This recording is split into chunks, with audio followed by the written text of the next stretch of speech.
وعن علقمة بن وقاص قال إني لعند معاوية إذ أذن مؤذنه فقال معاوية كما قال مؤذنه حتى إذا قال حي على الصلاة قال لا حول ولا قوة إلا بالله فلما قال حي على الفلاح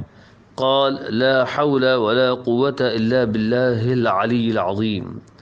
وقال بعد ذلك ما قال المؤذن ثم قال سمعت رسول الله صلی اللہ علیہ وسلم قال ذلك رواہ احمد۔ حضرت علقمہ بن وقاص سے مروی ہے، وہ کہتے ہیں کہ میں امیر معاویہ رضی اللہ عنہ کے پاس تھا کہ ان کے مؤذن نے اذان دی تو اس پر امیر معاویہ رضی اللہ عنہ نے ویسے ہی جواب دیا جس طرح کہ ان کے مؤذن نے اذان میں کلمات کہے۔ پھر اس کے بعد جب مؤذن نے کہا حی علی الصلاۃ تو آپ نے جواب میں فرمایا لا حول ولا قوت الا باللہ، اور پھر جب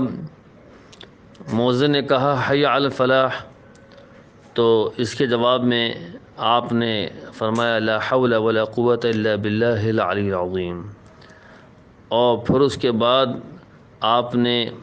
جواب میں وہی کلمات دہرائے جو مؤذن نے کہے۔ پھر اس کے بعد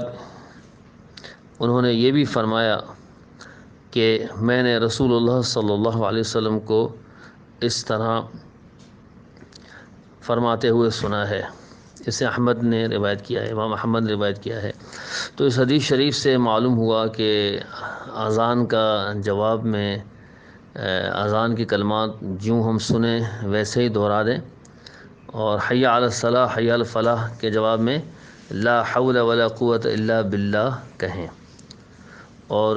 علامہ علی قاری فرماتے ہیں کہ اس روایت میں جو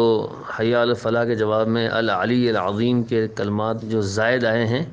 تو آپ کہتے ہیں کہ یہ نادر روایت ہے، یعنی اکثر روایات میں یہ الفاظ نہیں ہیں جیسا کہ ہمارے یہاں معمول ہے جواب دینے کا۔